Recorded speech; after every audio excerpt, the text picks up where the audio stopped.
$10 million today. Why? Because I was one of those kids. Then say it on the record. The boardroom windows were so clean they didn't look like glass. They looked like nothing, like the city skyline was just floating there, suspended beyond the table. Amara Knox sat at the head of the room, hands folded, posture calm, the kind of calm people mistake for confidence. A thin silver pen lay in front of her, perfectly aligned with the edge of a black leather folder. On the wall, a screen glowed with a single line item: proposed expenditure, $10 million. A few executives shifted in their chairs. A few avoided eye contact.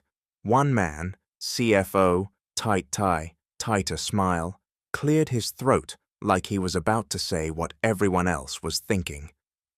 "Amara," he began, "we're not questioning your intent. We're questioning your timing." Amara didn't flinch. Outside, traffic moved like it always did. Horns faint through the sealed windows. A helicopter somewhere above the river. Inside, the room tightened. $10 million, the CFO continued, voice careful. To fund 10 children, full support, housing, education, healthcare, legal services. It's unprecedented.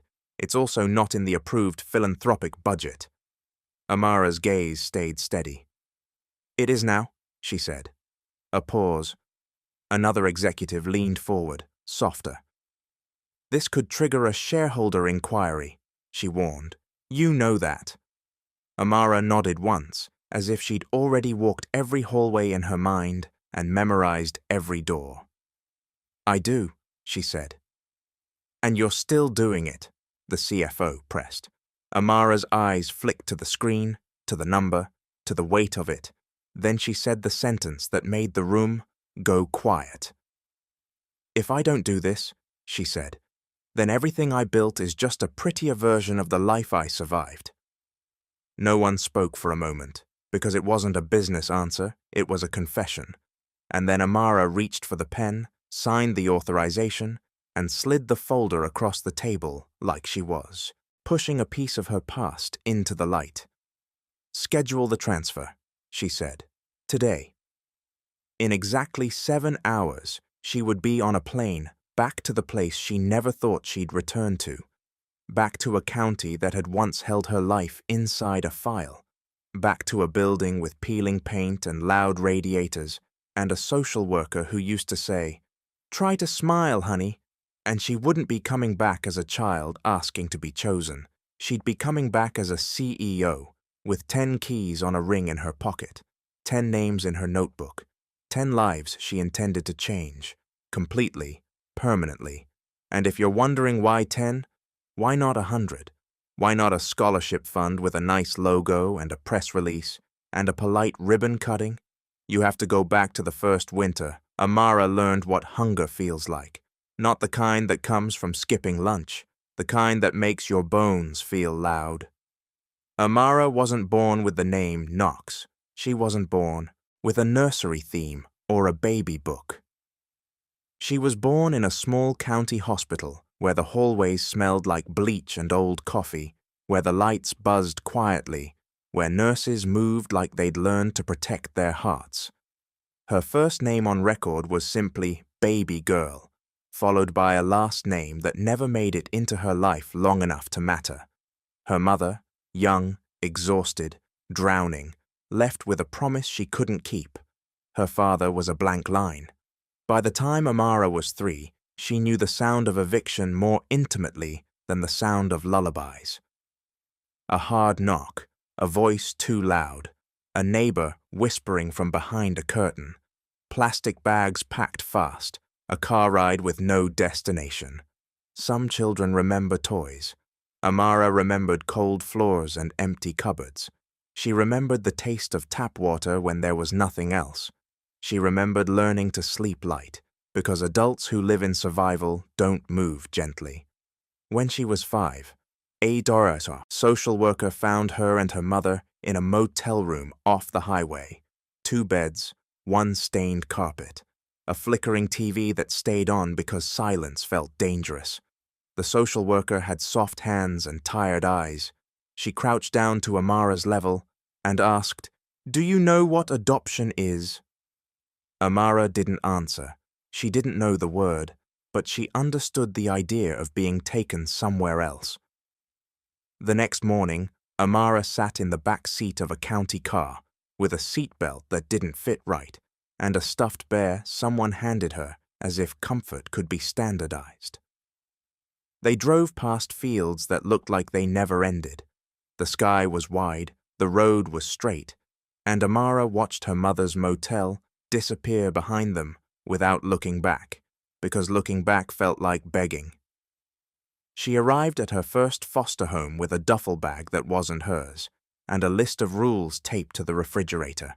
No food in bedrooms, no lying, no tantrums. Be grateful. Abby, be grateful. Be grateful. Gratitude became the first language she learned in the system. Not gratitude as a feeling, gratitude as a survival posture. The foster homes blurred after that. Some were kind, but overwhelmed. Some were cold, but clean. Some were both. Amara learned how to become invisible when adults were tired. She learned how to laugh at jokes she didn't find funny. She learned how to say, "Yes, ma'am," even when she wanted to scream. And she learned the quiet, terrifying math of a child in the system. If you are too needy, you become a problem. If you are too quiet, you disappear. So you aim for the middle. You aim for easy. Easy children get kept. Easy children get praised. Easy children don't talk about what happens when the door closes. When Amara was 8, she landed in a placement that looked, from the outside, like stability. A 2-story house with a porch swing, a family photo wall, a dog that slept at the foot of the stairs. The woman who ran the house, Mrs. Talbot, wore pastel sweaters and called everyone sweetheart. But Mrs. Talbot also kept a padlock on the pantry, not because she was malicious, because she was controlling, and control has a way of using food like a lever. If Amara did chores perfectly, she got seconds. If she forgot to fold a towel the right way, she got a smaller portion. Amara started hiding crackers in her sock drawer. She started eating slowly at dinner, pretending she wasn't hungry because wanting too much felt like danger. At school, she began collecting what other kids threw away: half a granola bar, an unopened milk carton, a bruised apple. She brought them home in her backpack like contraband. That's what extreme hardship does to a child. It doesn't just empty your stomach, it teaches your brain that scarcity is permanent. Then, when Amara was 9, the adoption came. Not suddenly, like a story. A family visited the group, home where Amara had been temporarily placed after Mrs. Talbot's license got suspended for policy issues. A married couple, neat clothes, warm voices, a folder full of paperwork. They were introduced as Richard and Elaine Knox. Richard shook hands with adults like he was closing a deal. Elaine smiled with practiced softness. "We've been hoping for a daughter," Elaine said. Amara sat on a couch and kept her hands in her lap, posture straight, eyes down, like a child trying to earn safety with stillness. Elaine asked questions about school, about favorite colors, about dreams. Amara answered carefully, measuring each word like it could be used against her. Richard leaned back and said, "We believe in structure. Kids thrive with structure. Structure, that word again." In the system, structure can mean stability, or it can mean control. Amara didn't know which one she was being offered. She just knew she was being offered something. A bedroom, a last name, a place that wasn't temporary. So when the social worker asked, "Would you like to be adopted by the Knoxes?" Amara nodded, and in that nod, she tried to believe she was stepping out of survival. The Knox home was not violent. That distinction matters, because the hardest harm to explain is the harm that doesn't look like an emergency. The Knox home was clean. The Knox home had rules. The Knox home had dinner at the same time every night. The Knox home also had expectations that pressed into Amara like a heavy winter coat she was forced to wear indoors. Elaine believed in appearances. She believed in gratitude as performance. She believed Amara should blend. "Your past doesn't define you," Elaine would say, smiling in front of friends. "We're giving her a new life." But when the friends left, Elaine would add, quieter, "Don't make us regret it." Richard was less concerned with feelings than outcomes. He wanted Amara to excel, not because he adored her, because he saw her as proof that he was a good man, proof that his family was generous, proof that he could mold something damaged into something impressive. Amara became a project, a brand. At school, she was the adopted girl with the perfect grades. At church, she was the miracle. At home, she was monitored. Report cards were inspected like financial statements. Mistakes weren't met with comfort. They were met with disappointment. And disappointment in a home like that feels like a threat. Amara stopped talking about her early years. She stopped asking questions about her mother. She learned to keep her pain private so it wouldn't stain the Knox's story. And she told herself that this was still better than hunger, still better than being moved, still better than the system, which is how people accept cages that look like castles. The first time Amara realized she could outgrow the Knox's control, it happened in a library. She was 12, sitting between tall shelves, inhaling the smell of paper and dust and quiet possibility. A book slipped off a shelf and landed open near her feet. It was about business, not the glossy kind, the gritty kind, how products are made, how supply chains work, how small decisions become big systems. Amara didn't know why it hooked her, only that it did. Maybe because systems made sense in a way people didn't. Systems had rules that didn't change based on mood. Systems could be learned, and if you learned a system well enough, you could build your own exit. Amara started reading everything: business, math, computers, biographies. She read about women who started with nothing and built something anyway. She read about founders who slept on floors. She read about CEOs who were told no until they made no irrelevant. She didn't tell the Knoxes what she was reading. She didn't need their approval. She needed a plan. In high school, Amara became unstoppable in ways that looked admirable to outsiders and desperate to anyone who understood survival. She joined debate because it taught her how to stay calm under pressure.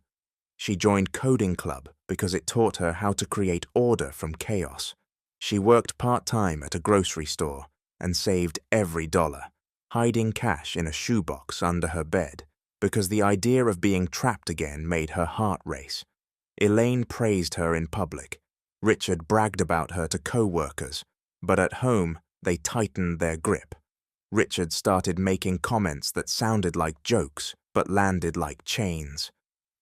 "You'd be nothing without us," he said once, smiling as if it was motivational. Amara's face stayed neutral, but inside something hardened, because she knew the difference between gratitude and debt, and she could feel Richard trying to turn her life into an invoice. The twist, the first real crack in the Knox story, came when Amara applied for a scholarship. She filled out forms in secret, staying up late, fingers typing softly, heart pounding. One scholarship required her original adoption documentation to confirm eligibility for a foster youth award. Amara asked Elaine casually one evening, "Do you know where my adoption papers are?" Elaine's fork paused. "Why?" she asked. "Scholarship," Amara said. "It's for former foster kids." Elaine's smile was thin. "You're not a foster kid anymore." "I was," Amara replied. "It matters for the application." Elaine's eyes tightened in a way Amara recognized as the beginning of control. "We'll see," Elaine said. Those papers are private. Private. That word again. Amara felt a cold awareness bloom. Why would they be private? She asked. Elaine set her fork down gently, like she was choosing her words carefully. Because your past is painful, she said, and we're protecting you. It sounded reasonable. It also sounded like a wall. Amara waited until Elaine went to bed, then went to Richard's office. Not to steal, to find. She searched drawers, shelves, folders. Her hands shook as she opened a locked cabinet she knew the key to because she'd watched Richard hide it. Inside were files labeled with dates, taxes, property documents, and one folder with her name. She opened it and found something that made her stomach drop. A stack of paperwork with numbers circled in red. Monthly reimbursement statements, adoption assistance payments, stipends, benefits. Amara stared at the totals. She wasn't naive. She knew the state sometimes provides support for adopted children with certain backgrounds. But what shook her was a separate document, an email thread printed out, Richard writing to someone at an agency. We're incurring significant costs, he wrote. We'll need the maximum allowable assistance. Elaine C. replying from the same chain. She needs therapy, tutoring, specialized programs. Amara's throat tightened because she'd never received therapy. She'd never received tutoring. The special programs were mostly volunteer work Elaine made her do to polish the family image. Amara flipped pages, hands trembling. Then she found a receipt for a luxury resort weekend, charged during the same month as a therapy reimbursement. Amara sat down hard in Richard's chair, heartbeat loud in her ears. This wasn't just control. This was exploitation wrapped in philanthropy. The Knoxes hadn't adopted her only out of love. They had turned her into a narrative that paid. In that moment, Amara's entire childhood reorganized itself into a different shape. The praise, the pressure, the way Richard kept track of everything, the way Elaine demanded gratitude like interest on a loan. Amara realized she wasn't just living in a house. She was living inside someone else's business model. The next morning, Amara didn't scream. She didn't confront. She did what survivors often do when they finally see the truth clearly. She went quiet. Quiet isn't surrender. Quiet is strategy. Amara secured her scholarship paperwork without asking again. She used school resources. She met with counselors. She requested official verification through channels the Knoxes couldn't block. And when college acceptance letters arrived, she chose a school far enough away that visits would be inconvenient. On the day she left, Elaine hugged her too hard. "You owe us," Elaine whispered into her hair.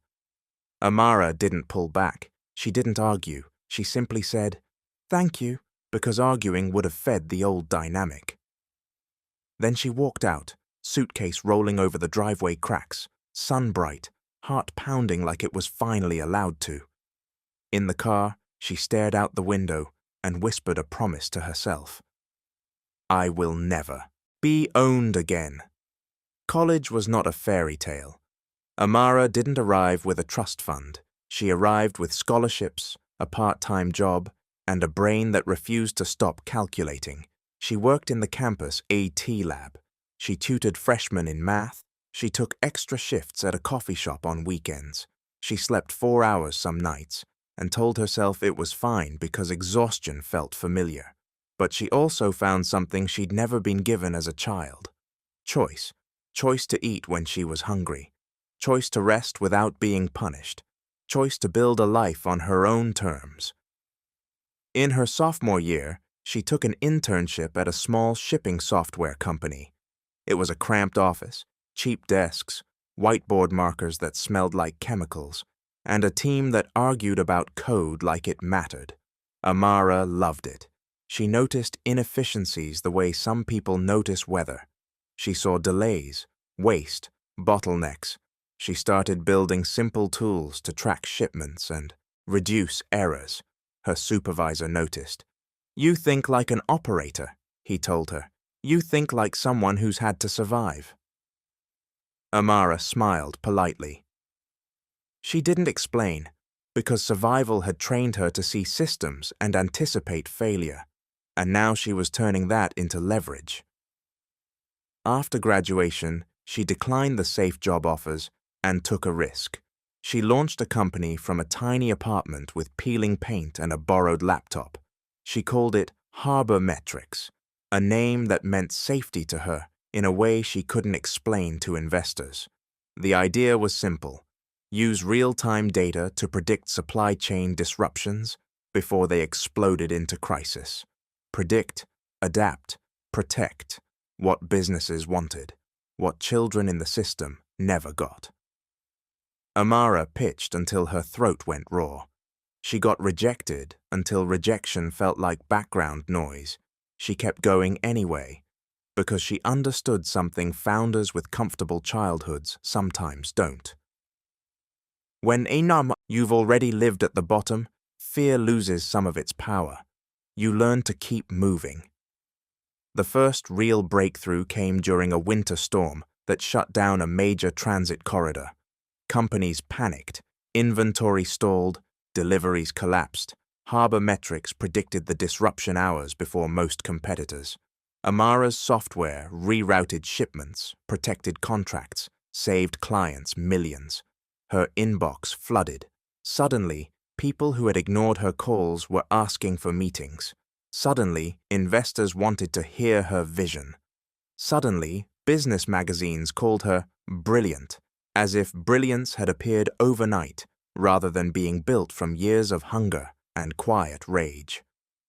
Amara grew the company carefully. She hired people who weren't impressed by titles. She built a culture that rewarded competence, not charm. And within 6 years, Harbor Metrics was a powerhouse. Amara became CEO, the way storms become names, gradually, inevitably, and with a force nobody could ignore anymore. Her face appeared on panels. Her story got packaged into something inspirational. From foster care to fortune, headlines read. Amara smiled for cameras, but inside she carried a different story, a story with 10 faces, because the thing she never talked about publicly, never, was the group home she'd passed through at 9, the one that had smelled like disinfectant and canned soup, the one where she'd met 9 other kids who taught her how to survive. 10 kids total, including Amara. 10 kids who shared a hallway. 10 kids who used to whisper their dreams into the dark like prayers. And one night, in that group home, Amara had made a promise. It was winter, the radiators hissed, snow tapped the window like fingers. Amara lay on a narrow bed under a thin blanket, listening to the building creak. Across the hall, a boy named Matteo coughed in his sleep. A girl named Bree kept a flashlight under her pillow because she hated the dark. A kid named Tessa used to braid Amara's hair and say, "If you look put together, they treat you better." Amara had never forgotten that. That night, the group home director had announced that funding was being cut. "Some of you might be moved," she said, voice tired. "We're doing our best." Moved. That word hit like a punch. The room went quiet after lights out. Kids whispered, scared. Amara sat up and stared at her hands. She didn't have money. She didn't have power. She didn't have parents. But she had a mind that refused to accept that kids should be treated like cargo. She slid off the bed, crept into the hallway, and found an old tape recorder in a staff closet, left over from some training program. She didn't know why she grabbed it. Instinct, maybe. A feeling that memories needed backup because the system erased people fast. Back in her room, she pressed record and whispered her own voice into the cassette. "Amara," she said. 9 years old. Then she whispered the names of the kids she knew. Matteo, Brianna, Tessa, Jaden, Lulu, Omar, Selene, Kai, Nina. 10 names, 10 kids. She didn't know what the tape would do, She just knew she didn't want them to vanish. When she finished, she held the recorder to her chest and made a promise she didn't fully understand yet. "One day," she whispered, "I'm coming back. I'm not leaving you here." Then she hid the tape in her duffel bag, and life moved. Placements changed, names faded from contact lists, faces became memories, but the promise stayed. Years later, after Harbor Metrics went public, the world changed around Amara. Her net worth became an internet curiosity. Her schedule became a fortress. People asked her to donate to everything.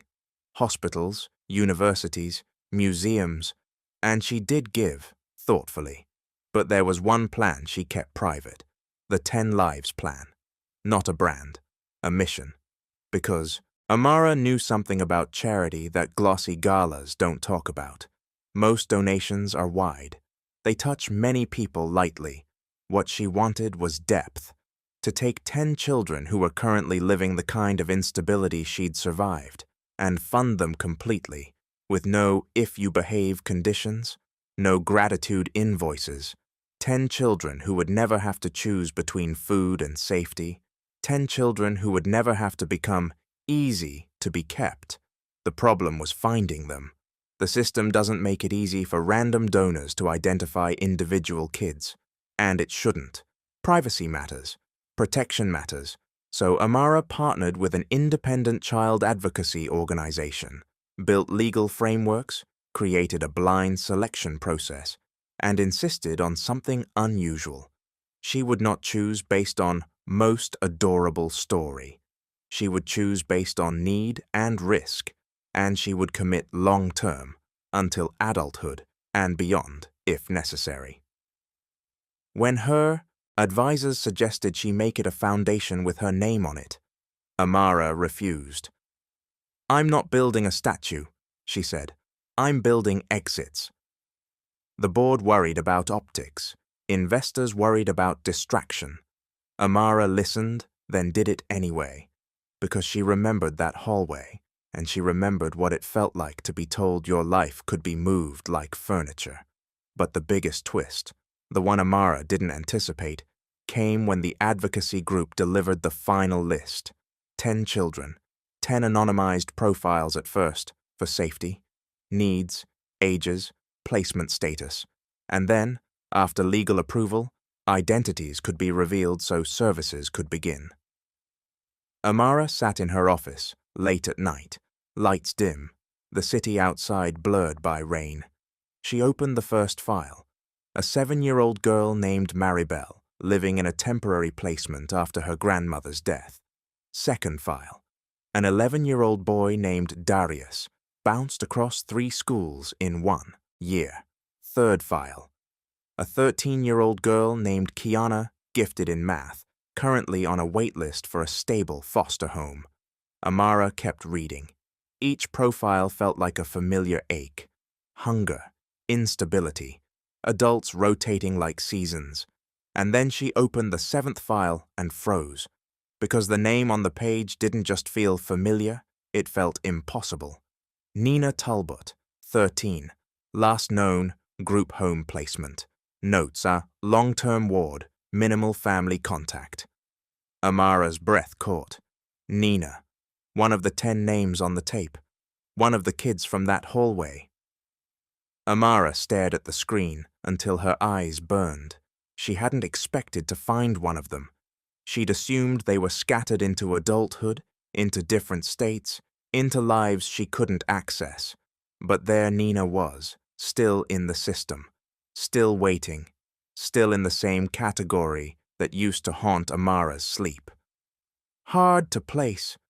Amara's hands trembled, not from fear, from fury, because the promise she'd made at 9 was suddenly standing in front of her again, asking if she meant it. Amara called the advocacy director immediately. "I want Nina prioritized," she said. The director hesitated. "We have to follow process." Amara's voice stayed calm, but something sharp lived underneath it. "Then follow it fast," she said. Because I'm not losing her twice. 2 weeks later, Amara was on that plane, back to the county, back to the cold air that smelled like pine and exhaust, back to roads that felt too familiar. She rented a car and drove past the motel strip where her mother had once lived. The building looked smaller than she remembered, or maybe she was just bigger now. She drove past the old group home. It had new siding, but the shape was the same. Her chest tightened anyway. And then she drove to the newest foster youth center in the county, a place the advocacy group used for meetings and transitional services. In the ADAI, or parking lot, Amara sat for a long moment with her hands on the steering wheel, breathing, because she wasn't afraid of business meetings. She wasn't afraid of cameras. She was afraid of walking back into a world where children were still treated like temporary problems. Inside, the center smelled like coffee and crayons. A bulletin board displayed flyers, GED prep, job training, counseling hours. Amara walked down a hallway and heard laughter. Sharp, guarded laughter, the kind kids use when they don't fully trust joy. A social worker introduced her to the first child, Maribel, in a bright room with beanbag chairs. Maribel clutched a stuffed fox, eyes wide. Amara crouched down, keeping her voice gentle. "Hi," she said. "I'm Amara." Maribel stared. Amara didn't say, "I'm here to save you." She didn't say, "You should be grateful." She said the only thing that mattered. "You don't have to be brave right now," Amara told her. "You just have to be you." Maribel blinked slowly, then nodded once. Amara felt her throat tighten, because she was talking to a child, but she was also talking to herself. Over the next 2 days, Amara met the 10 children one by one. Some were shy, some were loud, some tested her instantly, looking for the catch. "Why are you doing this?" Darius asked, eyes narrowed. Amara held his gaze. "Because I remember what it felt like," she said, "and I don't want you to have to survive the same way." Darius didn't smile, but his shoulders lowered slightly, like his body understood sincerity, even if his mind didn't trust it yet. By the 9th child, Amara felt exhausted in a way no work week had ever produced. This wasn't logistics, this was memory. And then, on the 3rd afternoon, the director said, quietly, "Nina is here." Amara's heart slammed against her ribs. A teenage girl stepped into the room. She was taller than Amara remembered, obviously, because Amara's memory of Nina was a child's silhouette in a hallway, but the eyes were the same. Watchful, old. Nina looked at Amara, expression guarded. "You're the lady with money," Nina said flatly. Amara swallowed. "I'm Amara." Nina's gaze sharpened. "Like Amara from the old home?" Nina asked, voice suddenly smaller. Amara's breath caught. "Yes," she whispered. "It's me." For a second, Nina's face shifted. Shock, anger, disbelief, all colliding. Then she laughed, short and bitter. "Of course," she said. "You got out." Amara stepped closer slowly, careful, as if moving too fast might break something. "I did," Amara said. "But I didn't forget." Nina's eyes flashed. "People always say that," she snapped. "They always say they won't forget. Then they do." Amara reached into her bag and pulled out something she'd carried across states, across years, across every version of her life. A small, worn cassette tape. She held it out. Nina stared at it like it was a myth. Amara's voice shook. "I recorded our names," she said. "That winter, I made a promise." Nina's throat moved as she swallowed. "You kept it," she whispered. "I did," Amara said. Nina's eyes filled fast, anger and grief spilling over into something raw. "Why didn't you come sooner?" she asked, voice breaking. Amara's chest ached. "Because I didn't have power," she said softly. "And because I didn't know where you went. I looked. I tried. But the system, it's a maze." Nina wiped her face quickly, furious at herself for crying. Amara didn't step away. She didn't pretend it was okay. She just said the truth. "I'm here now," she whispered. "If you'll let me be." Nina stared at her for a long moment. Then she said, "I don't trust adults." Amara nodded. "That makes sense." Nina's voice was small, almost unwilling. "What does this mean?" she asked. "Like, what are you actually doing?" Amara exhaled. "It means you don't have to age out alone," she said. "It means housing that's stable, school if you want it, training if you want it, therapy if you want it, a lawyer if you need one, and someone who shows up." Nina's eyes narrowed. "What do you want from me?" Amara's voice was steady. "Nothing," she said. "No performance, no gratitude, no prove you deserve it. You already do." Nina blinked hard, and for the first time, her shoulders dropped, not fully, but enough to show how heavy they'd been. The media found out within days, because money always makes noise. Headlines called it a CEO's miracle. Articles praised Amara's generosity. People asked for interviews. Amara declined most of them, because she wasn't trying to be inspirational content. She was trying to be consistent. She set up trust accounts that protected the kids' funds from exploitation. She built a long-term support team, case managers, mentors, legal advocates. She created a rule: the children could opt in and opt out of public visibility at any time, for any reason. No one's trauma would be marketed. Then she did something else. She went back to the old group home, not for nostalgia, for accountability. The new director walked her through renovated hallways, pointing out improvements, talking about funding. Amara listened politely, then asked one question. "How many kids age out of this county's care every year without stable housing?" The director hesitated. Amara waited.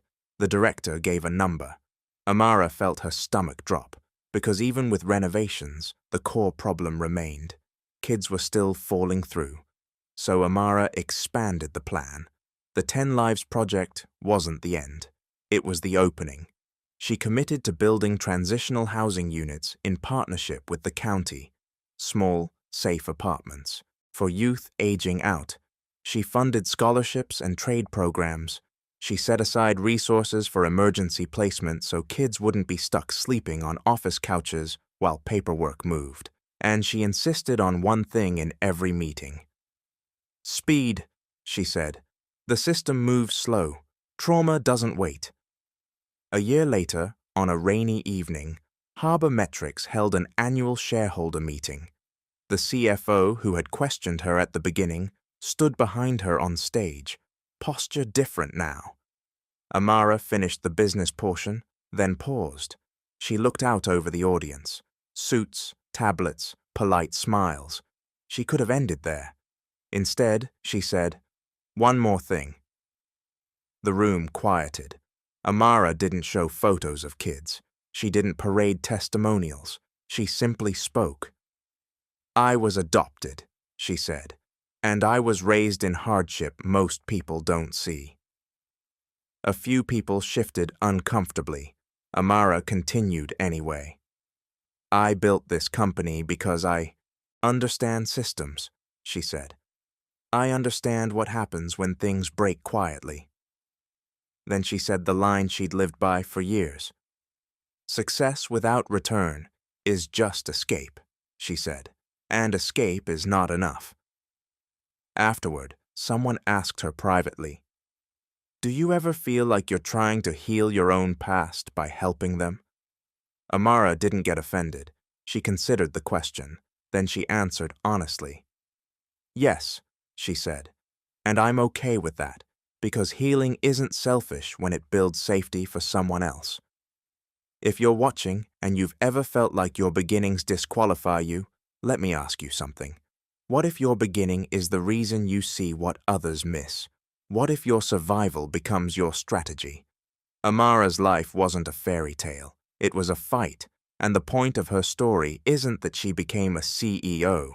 The point is what she did with the door once she found it. She held it open.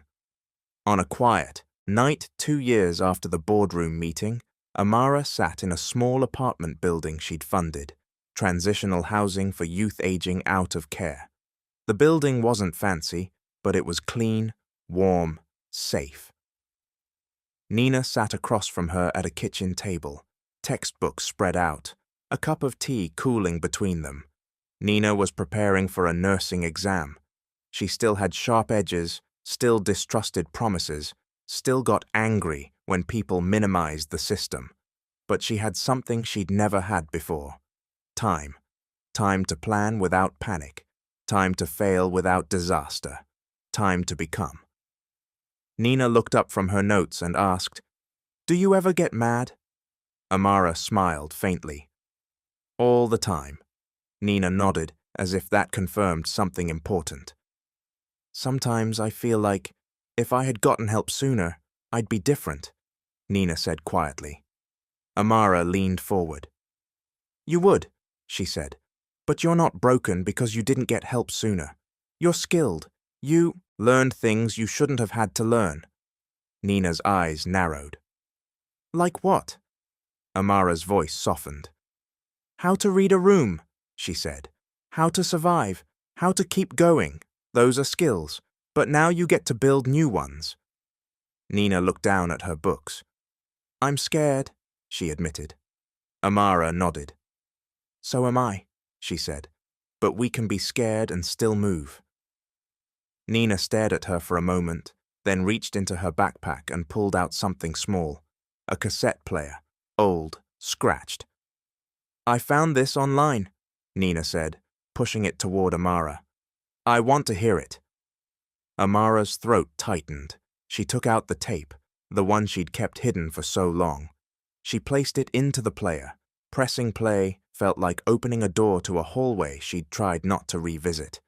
The speaker crackled. A child's voice, thin, shaky, determined, filled the room. "Amara," the tape said, 9 years old. Then the names. 10 names. 10 kids. Some of them Amara hadn't found. Some of them had grown up and vanished into the world. But the names were still there. Proof they existed. Proof they mattered. Nina covered her mouth with her hand as she listened. When the tape ended, the room went quiet. Amara didn't speak. Nina didn't either. They just sat there, 2 survivors in a safe room, listening to the echo of a promise made by a child who didn't have anything except hope. Finally, Nina whispered, "You really meant it." Amara's eyes burned. "I did," she said. Nina looked away, wiping her face fast, embarrassed by emotion. Then she said something that landed heavier than any award or headline. "Thank you for coming back," Nina whispered. "Most people don't." Amara breathed in slowly. Outside, rain tapped the window. Inside, the quiet felt different than any quiet Amara had ever known. It didn't feel like waiting for danger. It felt like a life, finally, allowed to be still. And that's the ending people don't always understand. Not the CEO title, not the money, the stillness, the safety, the way a child's promise, 10 names on a cassette, turned into 10 lives with futures. Amara didn't return to rewrite her past. She returned to make sure someone else's future wasn't written by neglect. And if you take anything from her story, let it be this: you can't always choose where you start, but you can choose what you build when you finally get your hands on a door. Amara built a way out, then she turned around, and she brought 10 kids with her.